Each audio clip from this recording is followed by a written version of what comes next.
Serie sobre la primera carta de Pedro y les invito a buscar en su Biblia el capítulo 4 de Primera de Pedro. Cuando lo tengan, déjenme saber con un amén.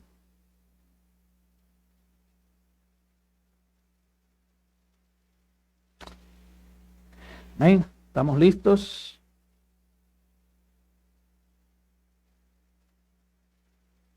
Amén. Y así dice la palabra del Señor. Puesto que Cristo ha padecido por nosotros en la carne, vosotros también armaos del mismo pensamiento, pues quien ha padecido en la carne terminó con el pecado, para no vivir el tiempo que resta en la carne, conforme a las concupiscencias de los hombres, sino conforme a la voluntad de Dios. Baste ya el tiempo pasado para haber hecho lo que agrada a los gentiles, andando en lascivias, concupiscencias, embriagueces, orgías, disipación y abominables idolatrías. A estos les parece cosa extraña que vosotros no corráis con ellos en el mismo desenfreno de disolución y os ultrajan. Pero ellos darán cuenta al que está preparado para juzgar a los vivos y a los muertos. Porque por esto también ha sido predicado el evangelio a los muertos, para que sean juzgados en carne según los hombres, pero vivan en espíritu según Dios. Padre, te damos gracias por tu palabra. Señor, tu palabra es viva. Tu palabra es verdad. Señor, aplica tu verdad sobre nuestros corazones. Ayúdanos, Señor, a recibir con nuestra mente y con nuestro corazón tu palabra, para poder aplicarla a nuestra voluntad y vivir de tal manera que te agrademos. Padre, te damos gracias. Te pedimos todo esto en el nombre de Jesús. Amén y amén. Puede tomar su lugar.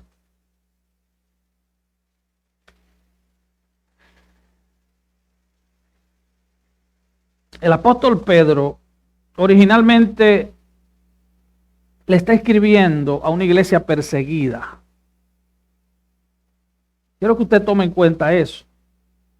El contexto histórico de este texto es unas semanas o tal vez meses antes de la más terrible persecución que ha experimentado la iglesia, dirigida por nada más y nada menos que el emperador Nerón, el más sádico opositor de la iglesia. Él está escribiendo a cristianos que están dispersos por todo el imperio romano, cristianos que están sufriendo. Pero aún así, Él les escribe para que aprendan a agradar a Dios aún en el sufrimiento. Él les escribe a ellos y por vía de extensión le escribe a los cristianos del siglo XXI. Así que nosotros, aunque vivamos en naciones donde hay libertad de culto, hay libertad de expresión, respaldada por la Constitución y las leyes, vivimos en un tiempo donde el Evangelio, donde la palabra de Dios es rechazada, es odiada. Pero Pedro, bajo la inspiración del Espíritu Santo, Nos invita a estar dispuestos a enfrentar persecución, tribulación e incluso la muerte por la causa de Cristo. Ya él ha venido hablando antes de esto en los 3 capítulos anteriores. Él le llama bienaventurados a los que sufren por la causa de Cristo. A nadie le gusta el sufrimiento, pero el sufrimiento es indispensable en esta carrera. Pedro nos llama a mantenernos fuertes, a mantenernos decididos y firmes, igual que un soldado en medio de una batalla. Vamos a ver hoy 3 puntos: la actitud de Cristo y la nuestra, vivir conforme a la voluntad de Dios, y basta ya de agradar al mundo. Pedro nos habla nos da un mandato a vivir para agradar a Dios.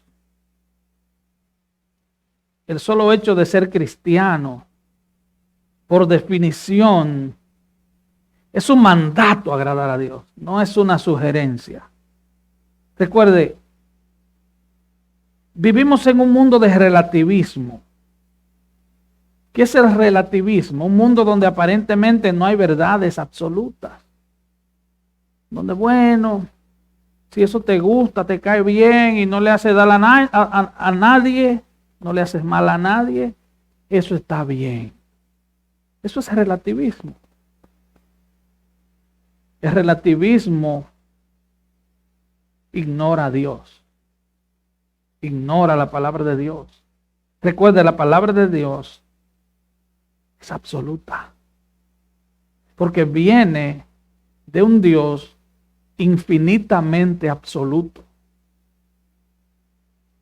Viene del creador del universo, del sustentador del universo.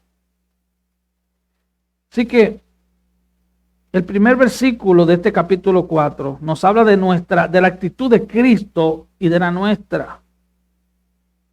Dice Pedro, puesto que Cristo ha padecido por nosotros en la carne, vosotros también armaos del mismo pensamiento. Pues quien ha padecido en la carne terminó con el pecado. Él nos está mandando,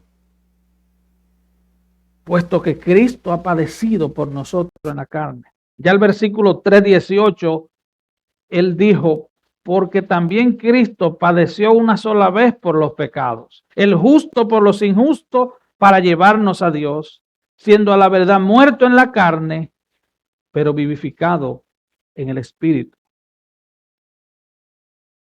Cristo padeció, murió una sola vez. Murió una sola vez por nuestros pecados.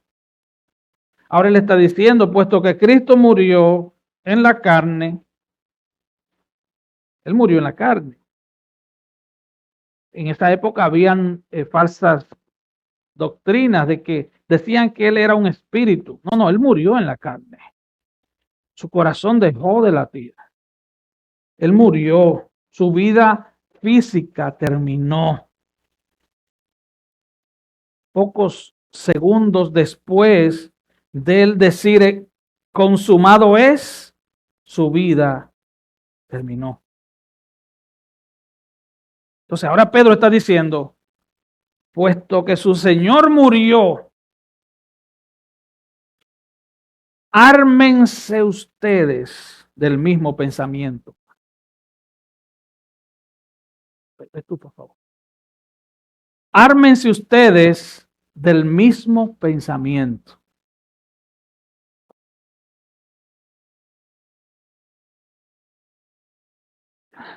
Hermano, armarse del mismo pensamiento, porque nuestras armas no son carnales. Donde Satanás ataca a los cristianos es en el mundo del pensamiento. Un cristiano que ande con una mente hueca, vacía, que viva en el limbo, es un cristiano, si es que es cristiano, que es presa fácil del enemigo. Por eso en capítulos anteriores, Pedro dice, cíñanse los lomos de su entendimiento. Dicho en palabras nuestras, amárrense la mente con la palabra de Dios. No caminen como cristianos con la mente hueca. No le digan amén a todo lo que oyen. Usen el cerebro que Dios les dio. Llenen sus mentes de la palabra de Dios.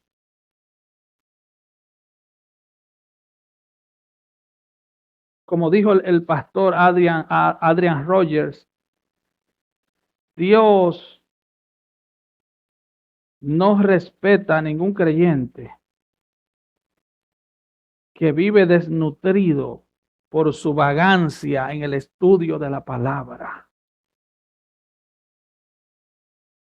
Pedro le está diciendo, ustedes están en medio de una persecución terrible. Algunos de ustedes los van a matar, a otros los van a encarcelar, a otros los van a torturar. Y si ustedes no tienen sus mentes preparadas para lo que viene, a ustedes les va a ir mal. Y usted dirá, no, pero eso fue en los tiempos de Pedro. Oh, sí. O sea que Satanás está de vacaciones. No, hermano.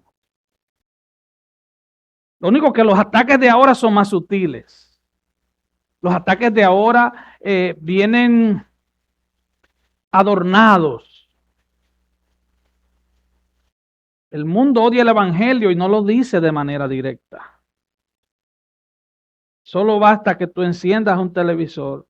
Solo basta que tomes tu celular en la mano y vas a ver cómo todo gira en torno al mundo y a las cosas del mundo.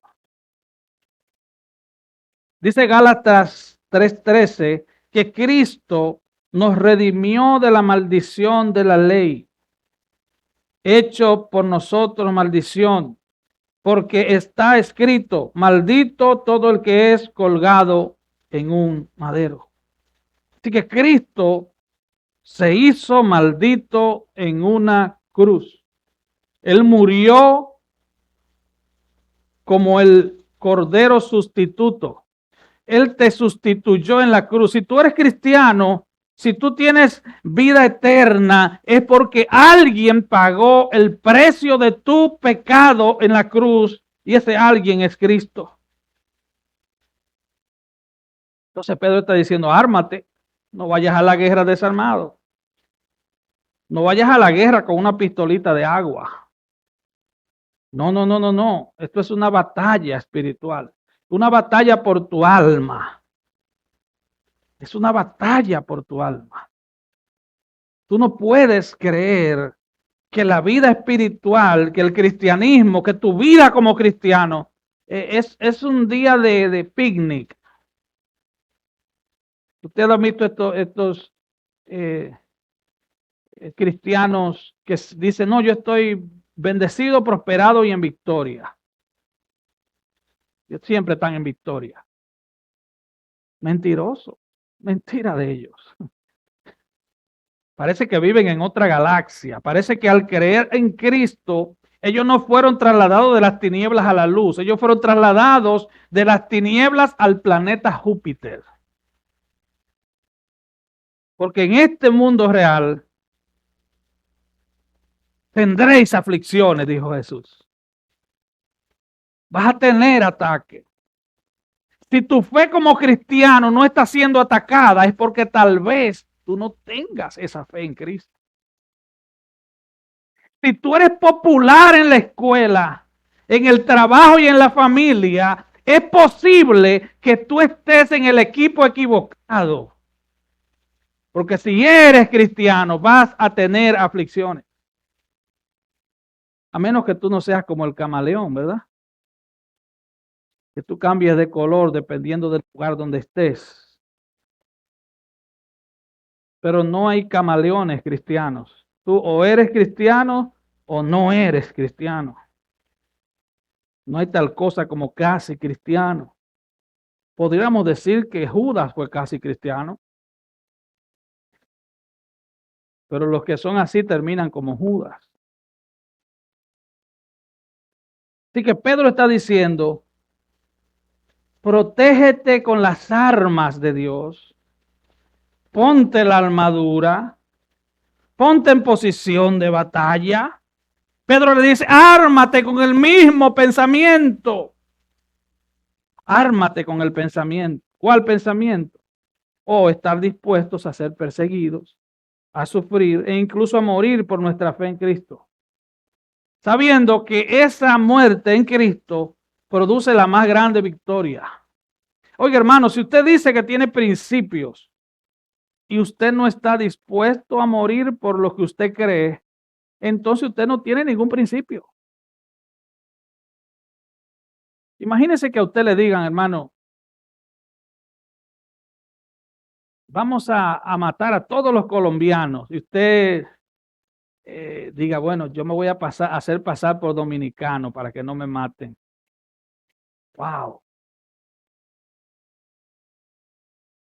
El que no está dispuesto a sufrir persecución por lo que cree, es porque no lo cree.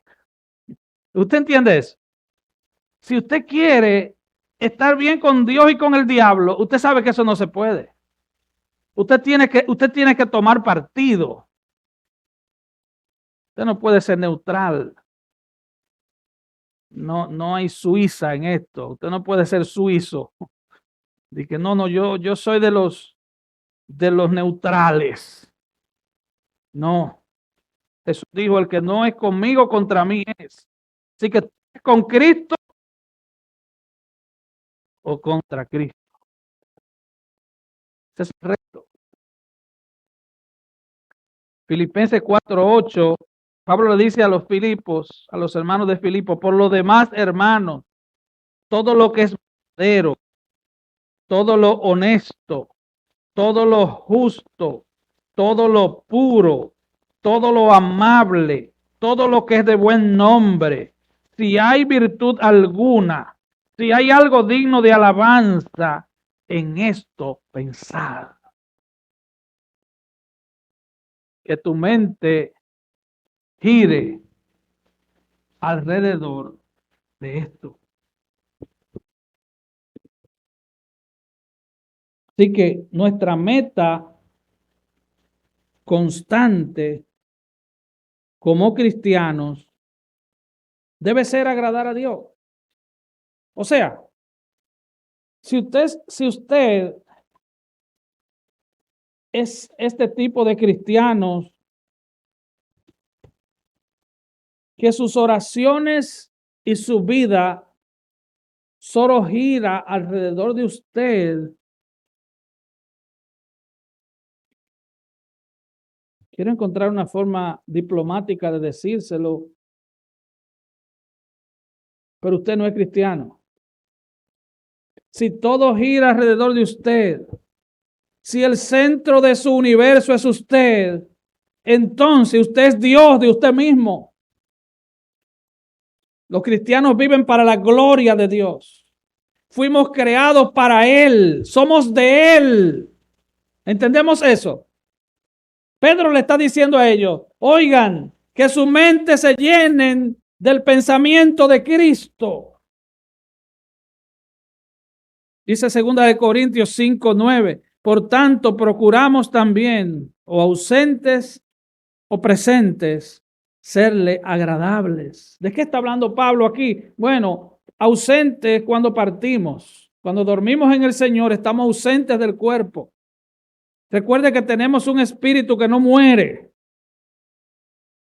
Usted sabe eso, ese es el ABC del cristianismo.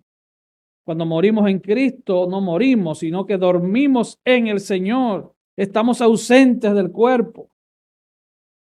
Pablo dice aquí, procuramos, o ausentes o presentes, serle agradables a Él. Lucas 9:23, el Señor le dijo a los que querían seguirle, si alguno quiere venir en pos de mí, Niéguese a sí mismo. Tome su cruz cada día y sígame. Porque todo aquel que quiera salvar su vida, la perderá. Y todo aquel que pierda su vida por causa de mí, éste la salvará. El que quiera salvar su vida. El que se aferre a sus planes, sus propósitos, el que se aferre a su propia voluntad, el que quiera vivir conforme a los estándares del mundo. ¿Qué dice Jesús? Perderá su vida porque no está viviendo para Dios. Oye, tú puedes pasarte la vida entera en la iglesia y vivir para ti. Una vida egoísta, una vida centrada en ti, donde lo único que importa es tu bienestar, donde no te importa el bienestar de tus hermanos. Hermanos, miles de mártires a lo largo de la historia de la iglesia se armaron con el pensamiento de Cristo, sabiendo que no hay corona si primero no hay cruz. Si no hay cruz, no hay gloria. La gloria tiene un puente y ese puente es la cruz.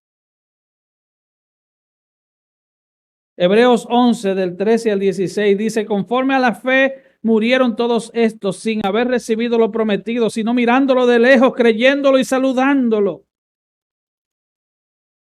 confesando que eran extranjeros y peregrinos sobre la tierra, porque los que esto dicen claramente dan a entender que buscan una patria. Pues si hubiesen estado pensando en aquella de donde salieron, ciertamente tenían tiempo de volver. Pero anhelaban una mejor, esto es, celestial, por lo cual Dios no se avergüenza de llamarse Dios de ellos, porque les ha preparado una ciudad. Dios no se avergüenza de llamarse Dios de ellos. ¿Cuántos han leído la historia de Job? ¿Recuerdan cómo comienza el libro? Dios le dice a Satanás, ¿has considerado a mi siervo Job?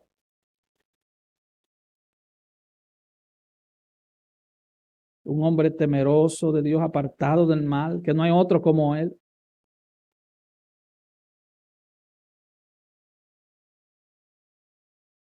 Dios no se avergonzaba de Job. Dios no se avergüenza de aquellos cristianos que viven para Él. Dios honra a quienes, a los que le honran.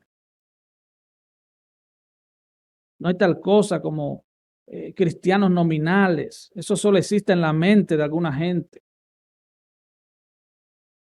Mira lo que sigue diciendo Hebreos 11, versículo 35. Las mujeres recibieron sus muertos mediante resurrección, mas otros fueron atormentados. Versículo 36. Otros experimentaron vituperios y azotes, y además de esto, prisiones y cárceles. Fueron apedreados, como Esteban. Fueron aserrados, como Isaías. Puestos a prueba, muertos a filo de espada, anduvieron de acá para allá cubiertos de pieles de ovejas y de cabras, pobres, angustiados, maltratados, de los cuales el mundo no era digno, errando por los desiertos, por los montes, por las cuevas y por las cavernas de la tierra. Hermanos, la historia de la iglesia cristiana está pavimentada de la sangre de los mártires que han muerto por esta fe y tú te quejas porque se te rompió una uña. A veces nos quejamos de cosas tan insignificantes, hermano. Pareciera como que Satanás nos secuestra los aleluya porque se nos rompió una uña que dimos $15 allí en los chinos. Cualquier cosita nos roba la alabanza.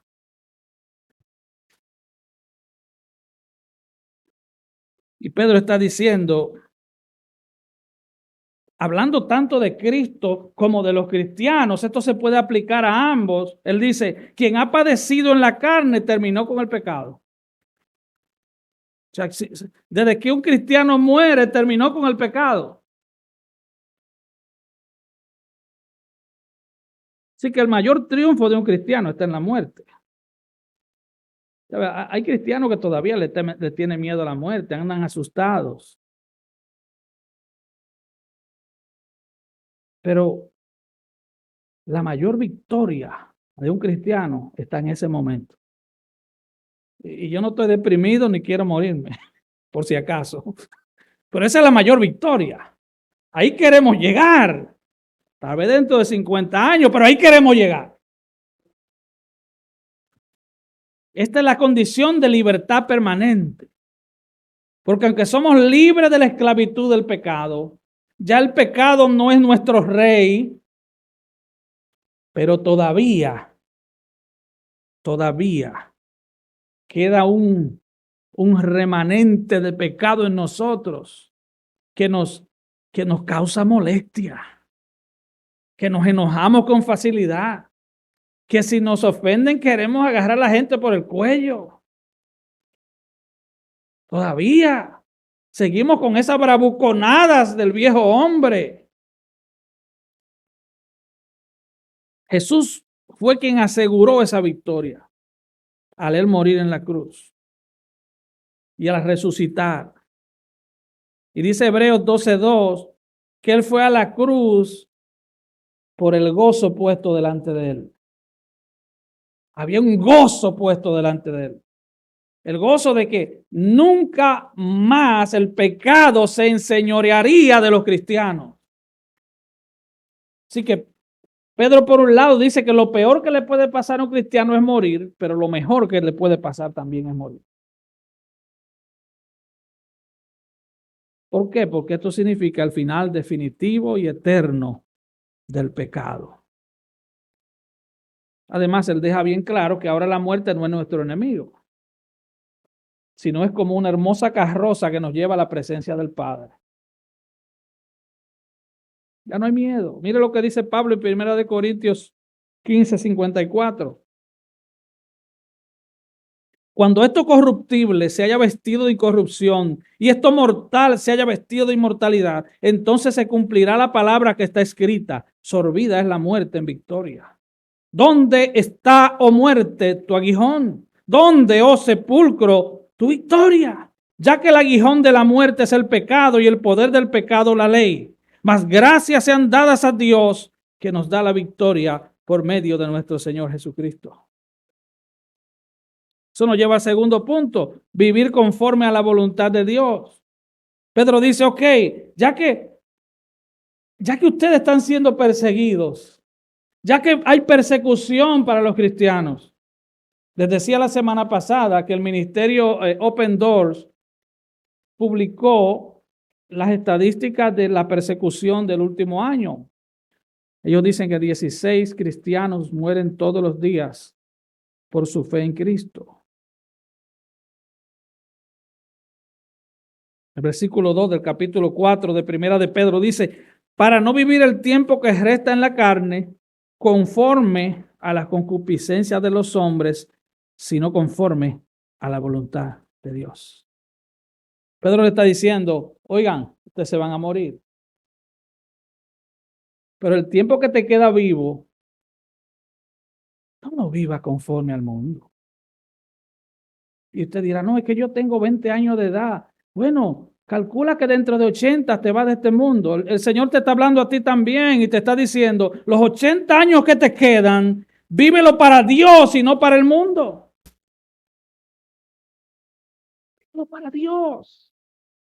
Ya que nosotros fuimos librados de la potestad de las tinieblas, como dice Colosenses 1:13, y trasladados al reino de su amado Hijo, el tiempo que te queda, vívelo para Dios.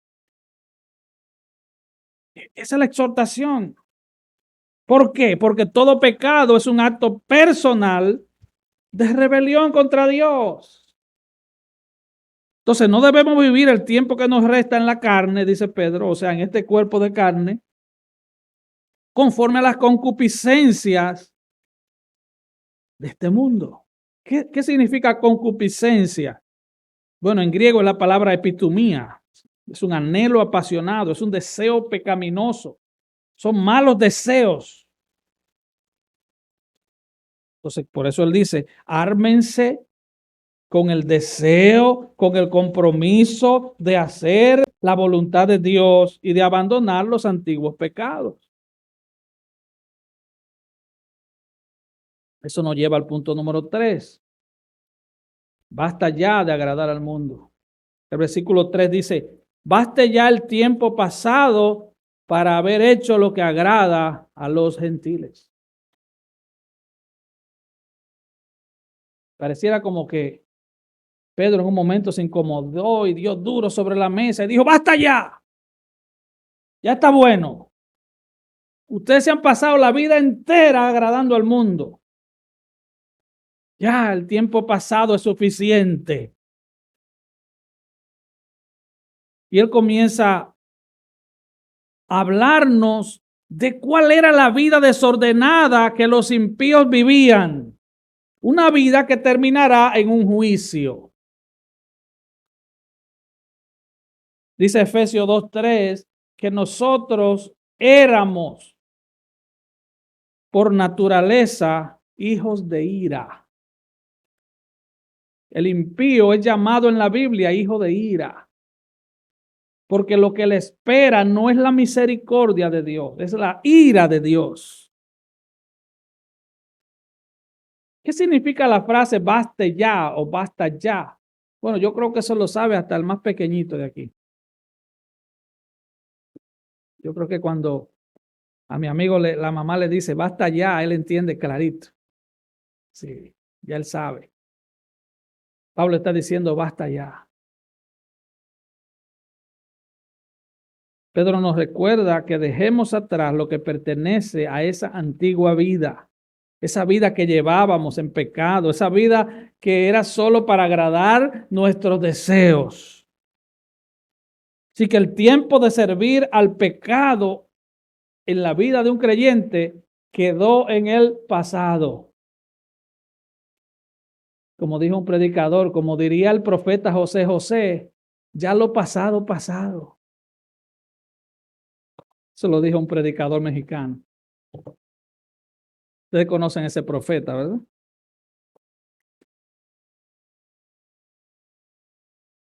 Esa frase, el tiempo pasado, significa literalmente ha fallecido el tiempo. Ese tiempo murió. No hay lugar para que como cristianos andemos coqueteando con el pecado, bailando con el pecado, complaciendo a nuestros amigos impíos, a nuestros familiares impíos, complaciéndolo a ellos porque yo quiero llevar la fiesta en paz. ¿Te has escuchado esa frase, verdad? No, yo quiero llevar la fiesta en paz. Bueno, yo le voy a decir algo. Yo quiero llevar la fiesta en paz con el que puede matar el cuerpo y el alma y mandarme al infierno. Yo quiero tener la fiesta en paz con el Rey de Reyes y Señor de Señores. Si tú quieres venir a mi fiesta, ven a mi fiesta, pero en mi fiesta hay un protagonista y es Cristo. En mi fiesta hay un galardonado y es Cristo. En mi fiesta se celebra, pero alabanzas a Cristo. En mi fiesta ni se bebe ni se habla palabras obscenas. En mi fiesta se alaba a Cristo. En mi fiesta nos alegramos en Él. Yo quiero tener la fiesta en paz. Claro que sí. Esta frase, el tiempo pasado, para haber hecho lo que agrada a los impíos. Esta frase significa algo así como una serie que llegó a su episodio final. Ya, terminó la serie. La serie del pecado es over, se acabó, terminó, finito. Y Pedro ahora comienza a hablar de varios pecados, de esa serie de pecados en los cuales vivíamos cuando estábamos en el mundo. Y él comienza a mencionar en el versículo 3 lascivias, concupiscencias, embriagueces, orgías, disipación y abominables idolatrías. Lascivia, vicio desenfrenado sin restricciones. Lascivia significa libertinaje. Concupiscencia, pasiones o deseos pecaminosos. Embriagueces, borracheras o uso de drogas narcóticas. Eso es lo que significa esa palabra en el griego. Orgía, fiesta desenfrenada, disipación, reunión de personas que se emborrachan, abominables idolatrías, adoración inmoral y pervertida a falsos dioses. Pedro le dice, basta ya el tiempo pasado para haber hecho lo que le agrada al mundo. Es lo que está diciendo, oye, llegará un día en que la persecución se va a recrudecer. Y si tú no te santificas delante de Dios, tú vas a tener problemas serios. Sed santos, porque yo soy santo, dice el Señor. Y el versículo 4, Pedro dice, a estos, o sea, a los impíos les parece cosa extraña que tú no corras más con ellos. En el mismo desenfreno de disolución. Hermanos, cuando una persona se convierte a Cristo, nuestros amigos se sorprenden. Se asombran. Ya no corremos con ellos. Y, oye, yo te voy a decir algo. ¿Cómo yo puedo andar con un hombre que solo me hable de dinero y de mujeres? Yo puedo andar 5 minutos, lo más, haciendo uso de una paciencia extra. Hermana, ¿cómo tú puedes andar con una mujer que solo hable de vanidades del mundo? Que solo hable de cirugía de uñas y de pelo, pero que no te hable del carácter de una mujer cristiana. ¿Cómo tú puedes hacer eso? Y tú seguir con intimidad con esa gente. Joven, ¿cómo tú puedes tener intimidad con otros jóvenes que solo te hablan de los últimos videos de los cantantes famosos del mundo? De las últimas series mundanas, de las chicas más bonitas de la escuela. ¿Cómo tú puedes tener comunión con esa gente? Dice Pedro, ellos se sorprenden, ellos se asombran de que ahora tú no corras con ellos la carrera del mundo. Entonces aparecen unos cristianoides que dicen, pero Jesús andaba con borrachos y prostitutas. Oh, es que tú eres Jesús. Tú eres ahora la cuarta persona de la divinidad. Oh, entonces tú eres como Jesús. Tú no te contaminas, aleluya. Si tú eres uno de esos, al final del culto, espérame para yo postrarme ante ti. Si tú me dices que tú puedes andar con borrachos y no contaminarte, que tú puedes ver películas sensuales y no contaminarte, que tú puedes andar con un chorro de impíos con palabras obscenas que solo hablan de hombres, de mujeres, de chisme y de basura y no contaminarte, entonces dime quién tú eres. Tú no eres humano, tú viniste de otro lado.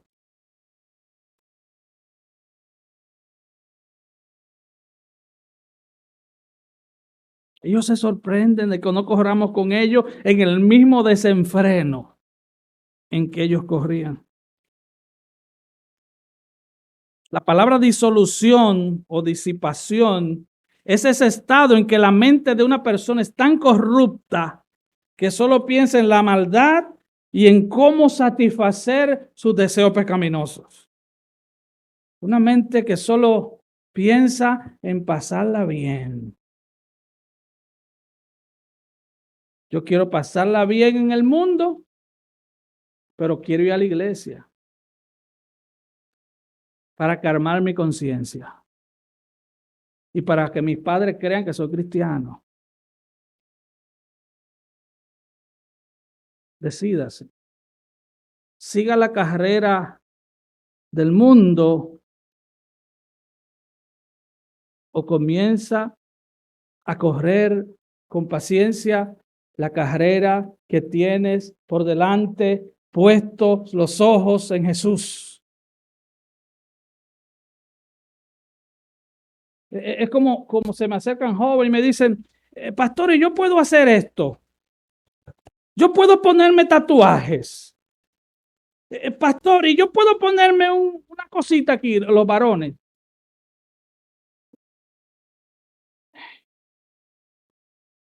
Quieren vivir en la orilla. No quieren soltar el mundo. Quieren vivir en la orilla. Oye, ¿tú quieres vivir en la orilla? Yo no sé usted.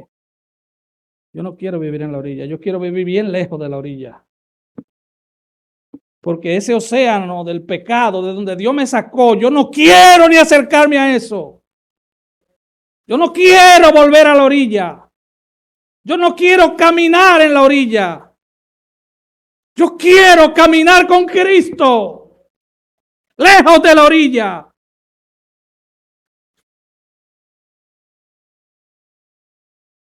Dice el libro de Proverbios que el necio, que el sabio ve el mal y huye.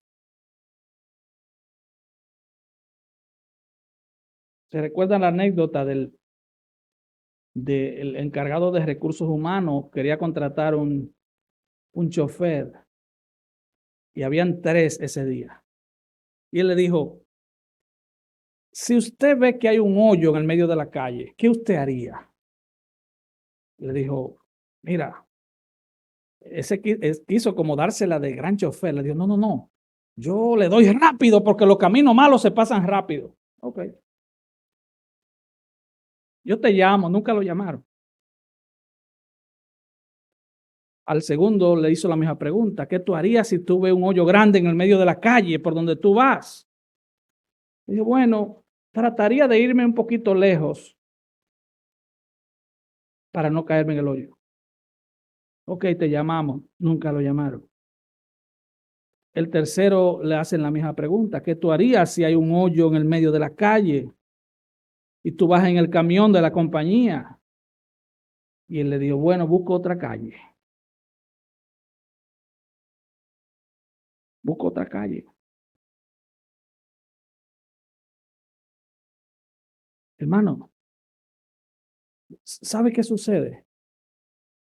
Dice Santiago que cuando somos tentados es porque de nuestras propias concupiscencias somos seducidos y atraídos. Es porque hay mal, hay un potencial de pecado en cada cristiano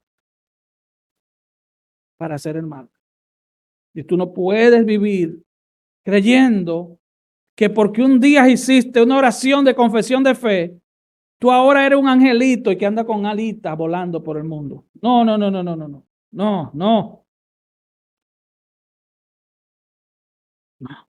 Por eso Pedro dice, ármate del mismo pensamiento de Cristo.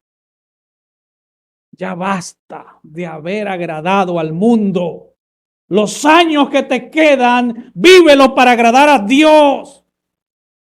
Porque el mundo pasa y sus deseos. Pero el que hace la voluntad de Dios permanece para siempre.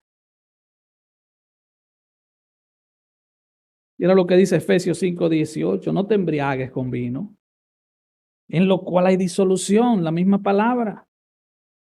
Antes bien se lleno del Espíritu. Así que Pedro dice que esos que eran nuestros amigos, pero que los hemos dejado atrás en su carrera de libertinaje, ahora nos ultrajan. Ahora nos blasfeman, ahora nos calumnian.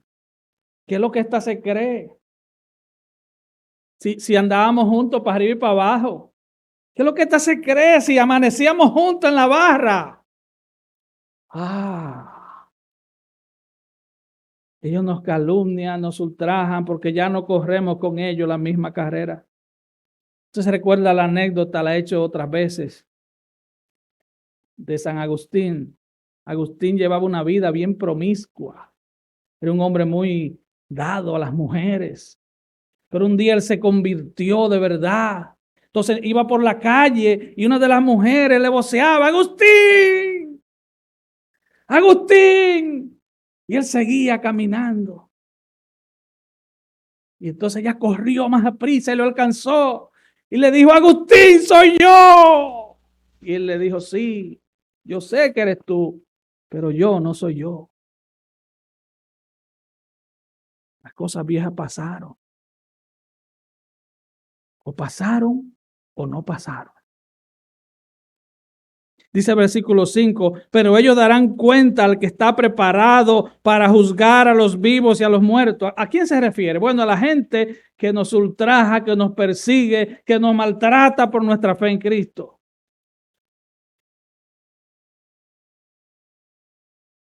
Quienes calumnian y persiguen a los creyentes darán cuenta al que está preparado para juzgar a los vivos y a los muertos. Ellos están acumulando ira para el día de la ira. Ellos están como sumándole más números a la deuda que ya tienen, que se la van a cobrar toda junta en un día.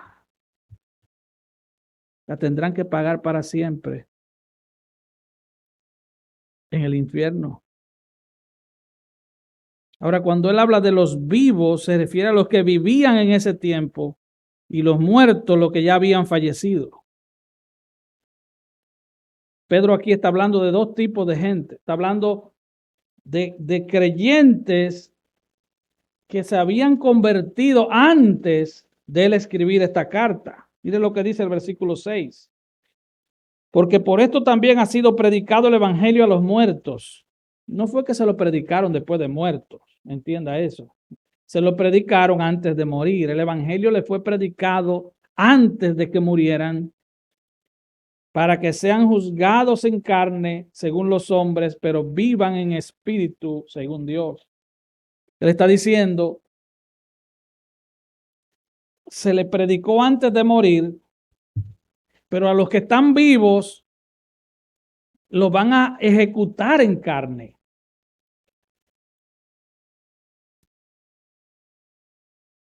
Pero van a vivir en el espíritu. Él está diciendo, el cristiano le matan su carne. Lo único que le pueden matar a un cristiano es su carne.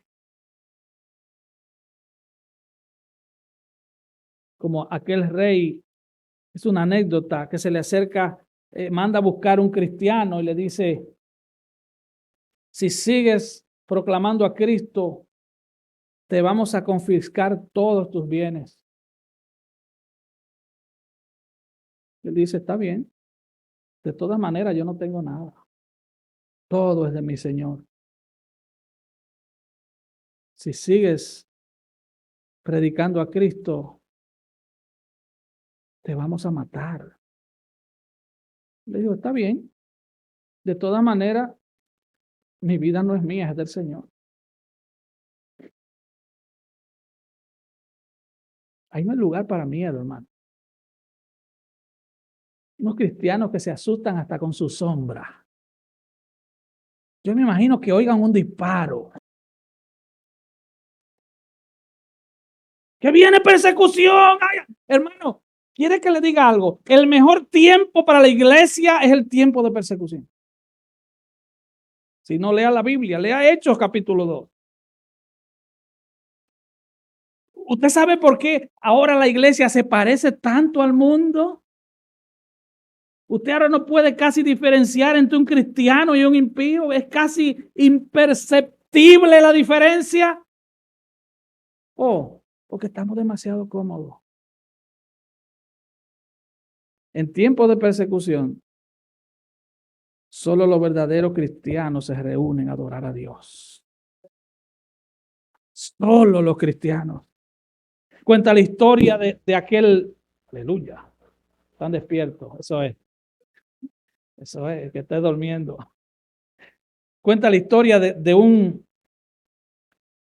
en los tiempos de la Unión Soviética, un batallón de soldados estaba un domingo en la mañana, detuvo a un hombre.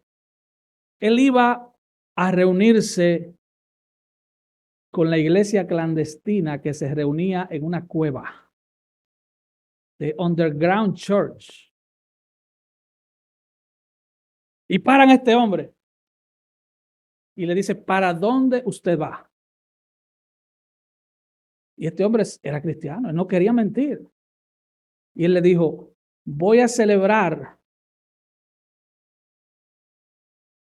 el cumpleaños de mi hermano mayor. Era un día de Navidad. Voy a celebrar el cumpleaños de mi hermano mayor. Ok, siga. Él iba a adorar a Cristo en el día de Navidad. ¿Usted entiende, hermano? El verdadero cristiano, siempre nos vemos tentados a mentir, pero cuando tenemos temor de Dios, Dios nos da la palabra exacta para honrar a Cristo en el momento preciso. Pedro le está diciendo, ustedes van a ser perseguidos, torturados, encarcelados y aún muertos. Eso pasó un tiempecito después. Decenas de miles de cristianos alumbraban los jardines del palacio de Nerón. Los quemaban vivos para alumbrar el jardín. Él está diciendo, no se preocupen, que ellos van a recibir el juicio de aquel que está preparado para juzgar a los vivos y a los muertos. Segunda Tesalonicenses 1 dice el versículo 6, porque es justo delante de Dios pagar con tribulación a los que los atribulan. Y a vosotros que sois atribulados, daros reposo con nosotros cuando se manifieste el Señor Jesús desde el cielo con los ángeles de su poder, en llama de fuego, para dar retribución a los que no conocieron a Dios ni obedecen al evangelio de nuestro Señor Jesucristo, los cuales sufrirán pena de eterna perdición, excluidos de la presencia del Señor y de la gloria de su poder.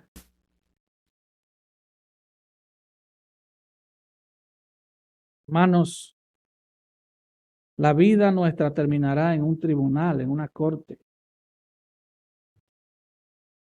Hay una maldición americana que dice, entre abogados te veré. Pero esta es peor.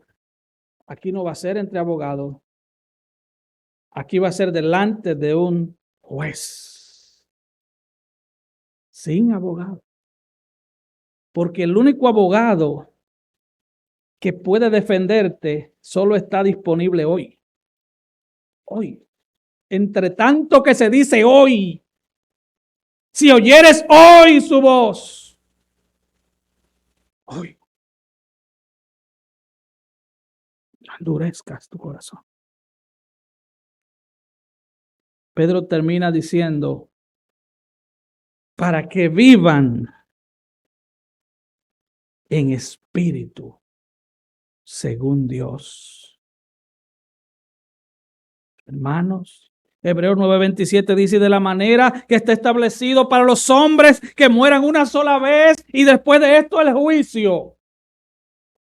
No está diciendo que mueran una sola vez y después de esto el purgatorio. No dice que mueran una vez y después un túnel iluminado. No. Que mueran una vez y después de esto el juicio. Habrá un juicio. Habrá un juicio. Y todo ser humano tendrá que asistir a ese juicio. No habrá abogado que te posponga ese día de corte. No importa si tiene más dinero que Rockefeller en su época o que Bill Gates en esta. Nadie podrá cambiar esa hora donde deberás presentarte delante del trono de aquel gran juez. Nadie. Y quiero terminar con Apocalipsis 20:11. Y vi un gran trono blanco y al que estaba sentado en él, de delante del cual huyeron la tierra y el cielo, y ningún lugar se encontró para ellos. Y dice Juan, y vi a los muertos,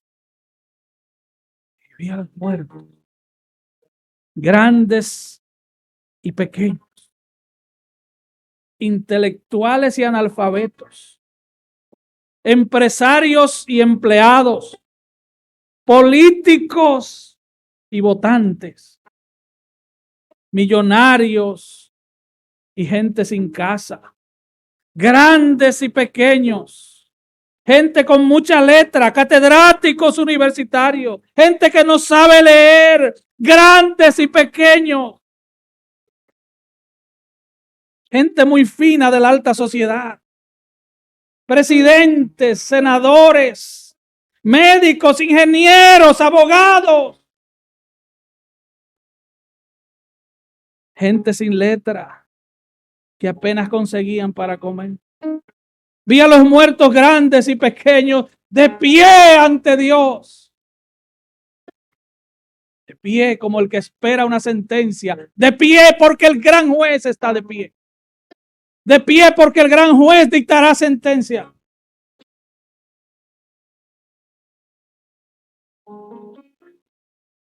Y los libros fueron abiertos. No, si tú eres de la época tecnológica, tú puedes decir, y el iPad fue abierto. La computadora fue abierta. Los archivos fueron abiertos.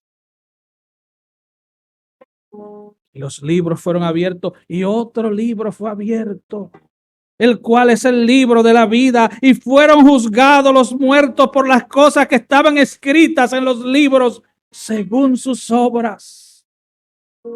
Y el mar entregó los muertos que había en él. No importa cómo mueras, ese día vas a llegar a esa cita.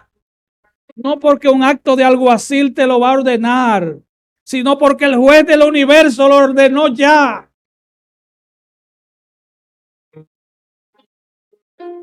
El mar entregó sus muertos. La muerte y el Hades, los que murieron sin Cristo, llegarán a ese lugar. Y dice, y fueron juzgados cada uno según sus obras.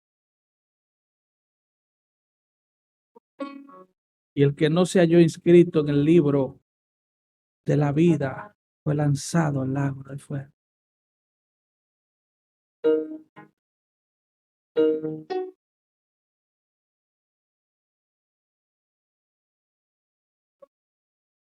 Por eso que Salomón, después de hacer y deshacer, después de buscar el gozo en mujeres, en 1000 mujeres, en orquestas, en músicos, en vino, en construcciones, en ciencia, en tecnología, después dijo, el fin de todo discurso oído es este: teme a Dios. Este es el fin. Teme a Dios.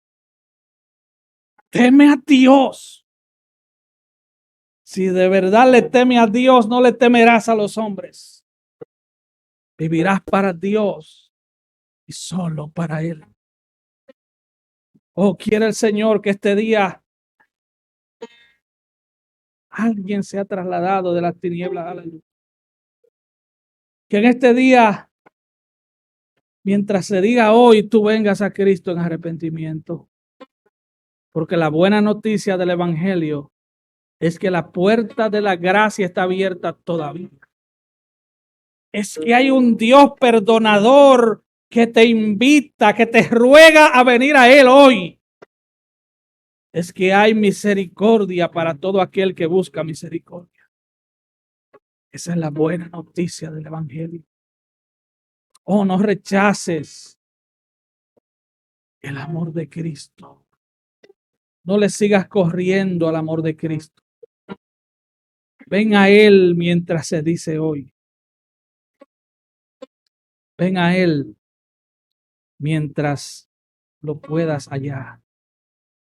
Ven a Él, ven a Cristo. Vamos a estar de pie.